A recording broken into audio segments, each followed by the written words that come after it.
नमस्कार देवियों और सज्जनों। बहुत दिनों के बाद मैं अकेला आप सभी लोगों से गुफ्तगू करने आया हूं, आप लोगों के मुखातिब हूं और आप लोगों से दो चार बातें करने आया हूं। बहुत बार लोग कहते हैं कि प्रधानमंत्री मोदी ने आखिर किया ही क्या है, प्रधानमंत्री मोदी ने इस देश को क्या दिया। और एक जो डिवाइड हम देखते हैं, ये बड़ा लेकिन अजीब सा खेल है कि एक तरफ तो हमें ये कहा जाता है कि प्रधानमंत्री मोदी ने कुछ भी नहीं किया है, दूसरी तरफ हम जब सतह पर उतरते हैं, जमीन पर देखते हैं, तो चाहे वो राजनीतिक बात करें, सामाजिक बात करें या जो भी करते हैं, तो हम लोग तो 2014 के पहले का भारत और अभी का भारत, इन 10 वर्षों में बहुत कुछ बदलाव हमें देखने को मिलता है। वो चाहे हमारे डे टू डे इंटरेक्शंस हो, हम समाज में क्या सोचते थे, किन चीजों के बारे में सोचते थे। बहुतेरे मुद्दे ऐसे हैं जो हमारी नजरों के सामने थे लेकिन उन पर हमारा ध्यान नहीं जाता था।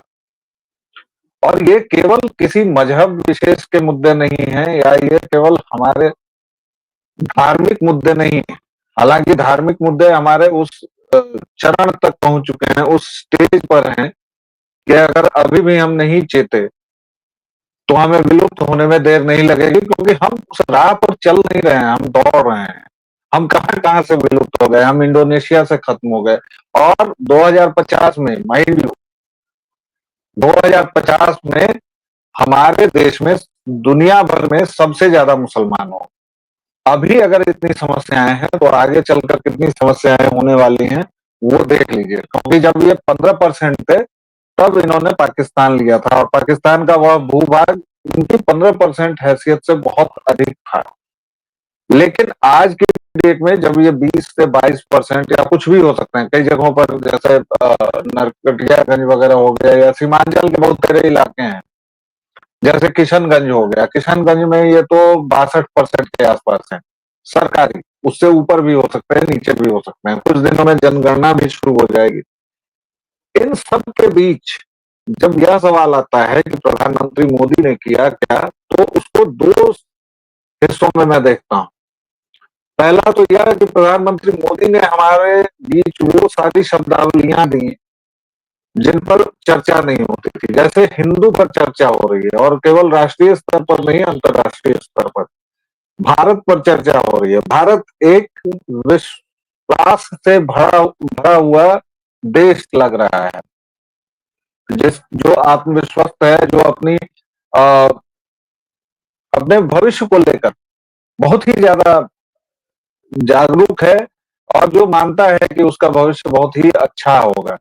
उसके अलावा हमने एक ऐसा प्रधानमंत्री पाया जो लाल किले की प्राचीर से शौचालय के बारे में बात करते हैं, महिला स्वास्थ्य के बारे में बात करते हैं। बहुत सारी ऐसी ऐसी बातें प्रधानमंत्री मोदी ने की हैं जो अब तक गुनाहे अजीम समझी जाती थी। अब तक 15 अगस्त का जो भाषण होता था प्रधानमंत्री का, वो ये होता था कि प्रधानमंत्री गए, दो चार योजनाएं सुनाई अपनी, दो चार भाषण दिए और वो चले आए। उसी तरह पहले अमेरिका के चुनाव में क्या होता था, नहीं होता था, who knows and who cared, हमें फर्क नहीं पड़ता था। लेकिन अब वहां फर्क पड़ रहा है, यहाँ भी फर्क पड़ रहा है।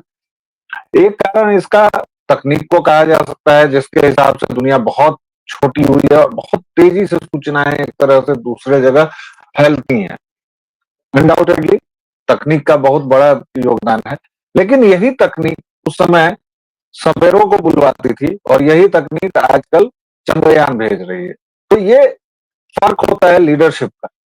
लेकिन मोदी ने असल में क्या किया है, उससे पहले आपको अमेरिकी राष्ट्रपति चुनाव में एक उम्मीदवार हैं, उनके ट्वीट की शुरुआती पंक्तियां मैं पढ़कर सुनाता हूं।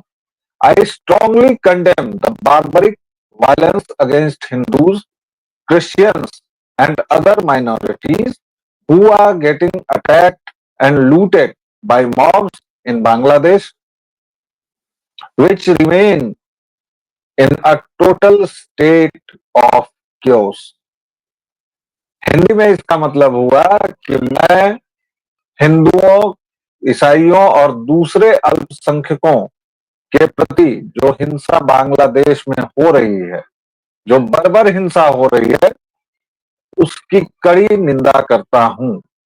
और बांग्लादेश वही है जो अभी भी पूरी तरह अराजकता के चंगुल में फंसा हुआ है। उसके बाद उन्होंने अपनी तमाम बातें कही हैं कि यह मेरे राज में नहीं होता, it would never happened on my watch.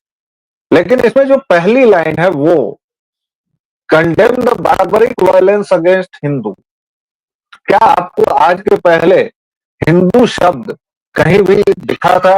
होता तो ये था कि पाकिस्तान हमारे साथ लगातार एक के बाद एक आतंकी हरकतें करता था और विश्व मंच पर हमें ही नकली बना देता था। विश्व मंच पर हम ही लगभग एक उस तरह की मुद्रा में होते थे जैसे भीख मांग रहे हो, जैसे हम कह रहे हो कि अरे ये हमारे साथ क्या हो गया, ये हमारे साथ गलत हो रहा है। लेकिन आप लोग प्लीज ध्यान दीजिए, आज की डेट में उस पाकिस्तान की क्या हालत है ये सबको पता है। और भारत अब पाकिस्तान की चिंता नहीं करता है, भारत अब चीन की करता है, यूरोप की करता है, अमेरिका की करता है, रशिया की करता है, यूक्रेन की करता है। भारत का लीग बहुत बड़ा हो गया है जिसमें पाकिस्तान जैसे भिखमंगे जिहादी और आतंक की नर्सरी मुल्क का कोई स्थान नहीं। ये भारत में बदलाव आया है। तो हिंदू शब्द क्या आपने कभी देखा था, कभी किसी इंटरनेशनल जो मंच है उस पर ये कभी बहस हुई हो कि हिंदुओं का नरसंहार हो रहा है? मेरी जानकारी में तो नहीं हुआ है, क्योंकि सब कह दिया जाता था कि अरे सब चंगासी, कुछ नहीं। ऐसे ही कुछ लोग हैं फ्रिंज एलिमेंट जो हल्ला करते रहते हैं, जो ऐसे ही बकबक करते रहते हैं। ये चीज अब कम हुई। और दूसरा वाक्य जो डोनाल्ड ट्रंप ने लिखा है वो देखिए कि कमला एंड जो have ignored Hindus across the world and in America. यानी कमला हैरिस और जो बाइडेन ने पूरी दुनिया के साथ साथ अमेरिकी हिंदुओं को भी नकारा है, उनकी अनदेखी की है। अब ये बड़ा ताकतवर बयान है। ठीक है, इसमें राजनीति है, भारतवंशी वहां इतनी संख्या में है और हम भारतीय हमेशा की तरह जैसे अब हिंदू हैं हम तो बटेंगे नहीं तो फिर कटेंगे कैसे? तो वहां कमला हैरिस चूंकि तमिल मूल की हैं और जो बाइडेन की टीम के जो वाइस प्रेसिडेंशियल कैंडिडेट हैं उनकी पत्नी हिंदू हैं और भारतीय मूल की हैं और तेलुगु हैं, तो वहां अब तमिल बनाम तेलुगु हो रहा है। अब हमारे जीन में, हमारे सोच में क्या क्या गड़बड़ी है वो तो खैर हम अलग सोचेंगे, लेकिन ये जो बात मैं कह रहा हूं कि मोदी के और जयशंकर के 10 वर्षों के कार्यकाल ने ये दिया है कि हिंदू भी अब अंतरराष्ट्रीय मंचों पर चर्चा का विषय है। हिंदुओं के साथ हुआ नरसंहार भी अब वैश्विक मंच पर बोला जाता है, उसकी मलामत की जाती है, उस पर चिंता व्यक्त की जाती है। वरना हिंदू तो वही थे जो 1990 में कश्मीर से भगाए भी गए और आज तक उन कश्मीरी हिंदुओं को कहीं से न्याय नहीं मिला है, कहीं से भी, न सरकार से न कोर्ट से। कोर्ट्स तो ये कहती हैं कि अब ये मामला बहुत पुराना हो गया, तो अब इस मामले में बहुत जान नहीं है। ये हमारे यहाँ की कोर्ट्स हैं।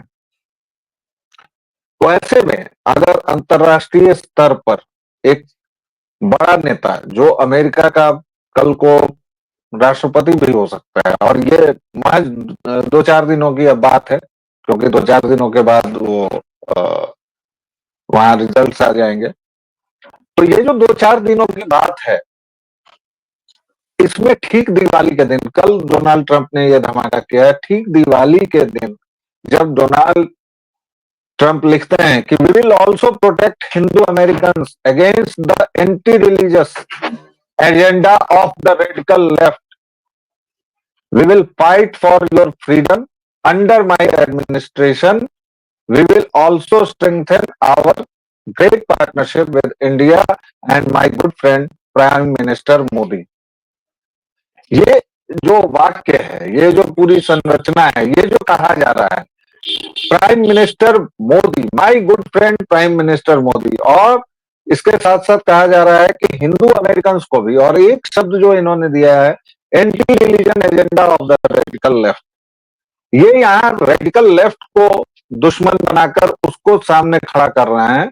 हालांकि ये फिर से वही सोच है जो पश्चिमी संस्थानों की या पश्चिमी विचारकों की या पश्चिमी नेताओं की, जो वो बुद्धि वहीं सीमित इसलिए होती है क्योंकि पश्चिम में स्टेट और चर्च ये दोनों लगातार, अगर अंग्रेजी शब्द लें तो लगातार एट द लॉगर हेड्स हैं, यानी इन दोनों के बीच हमेशा मुकाबला चलता रहा है।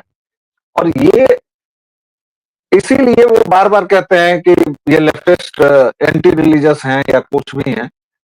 अब सोचिए कि एक ईसाई व्यक्ति अगर ये कह रहा है, जो खुद बिब्लियोलेटरस धर्मों को मानता है, जो खुद एक किताब, एक पंथ, एक पैगंबर का अनुयायी है, वो व्यक्ति अगर इनकी अधार्मिकता से परेशान है, तो भारत के लिए और हिंदुओं के लिए उसमें क्या है। और आप ये भी देखिए कि ये व्यक्ति जब अपनी दावेदारी पेश कर रहा है तो कमला हैरिस को कैसे डिस्ट्रॉय करता है। Kamala Harris will destroy your small businesses with more regulations and higher taxes। ये अर्थशास्त्र की बात है।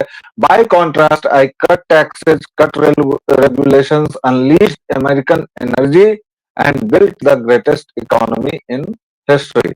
We will do it again, bigger and better than ever before। Also, happy Diwali to all। I hope the festival of light leads to the victory of good over evil। अगर इनका कोई लिखने वाला ढंग का आता तो हो सकता है कि जय श्री राम भी लिख देता है। लेकिन वही है कि इनको जिसने लिखवाया होगा या जो इनका हैंडल करता होगा, वो उसी पश्चिमी तरीके से रिलीजन और कल्चर इसको अलग करो, जबकि उसको पता ही नहीं है कि सनातन का सब कुछ एक में एक है। हमारी संस्कृति भी वही है, हमारा धर्म भी वही है। इसीलिए बार बार ये कंफ्यूजन होता है, secular religious, secular, because we are not religious. हम मजहबी भी नहीं है, हम धार्मिक। तो अगली जो वीडियो मैं करूंगा वो धार्मिक होने में, रिलीजियस होने में और मजहबी होने में क्या फर्क है, उस पर करूंगा। ये वीडियो मैंने बस इसलिए बनाया है कि अक्सर हम लोग पूछते हैं कि प्रधानमंत्री ने क्या कर लिया, हमने तो उनको वोट दे दिया। मित्रों, समाज जब तक आगे नहीं चलेगा, जब तक वह राजनीति की नकेल नहीं थामेगा, तब तक राजनीति अकेले कुछ नहीं कर सकते। इसीलिए हमारे यहाँ धर्म ध्वज रक्षक कहा जाता है राजा को या जो भी शासक हो उसको। वह इसलिए कहा जाता है कि वह धर्म ध्वज की रक्षा करने वाला होता या होती है, इसलिए उसे धर्म ध्वज धारी कहा जाता है। हमारे यहाँ अगर धर्म को आप अलग कर देंगे तो हम लोग कोई स्टेट और चर्च के लड़ाई नहीं कर रहे हैं, तो इसलिए वो फिर गड़बड़ हो जाएगी। प्रधानमंत्री मोदी ने इस देश को यह सोचने का मौका दिया है कि इस देश में एक प्रधानमंत्री नाम की संस्था है और उस पर खूब बातचीत होनी चाहिए। प्रधानमंत्री मोदी ने बाकी जो कुछ किया है उसके लिए बहुत लंबी चौड़ी लिस्ट है, लेकिन जो सबसे बड़ा काम किया है प्रधानमंत्री मोदी ने, हिंदू और भारत दुनिया के नक्शे पर आए हैं, वो अब मुद्दा है। फिलहाल अभी दीजिए आज्ञा। त्योहारों का मौसम है, छठ की अग्रिम बधाई, दिवाली की बहुत बहुत शुभकामनाएं, विलंबित ही सही। आप सभी को प्रणाम। वे लोकवाणी को जैसा स्नेह और प्रेम दे रहे हैं, देते रहिए। प्लीज लाइक, शेयर और सब्सक्राइब कीजिए। Thank you very much. जय श्री राम।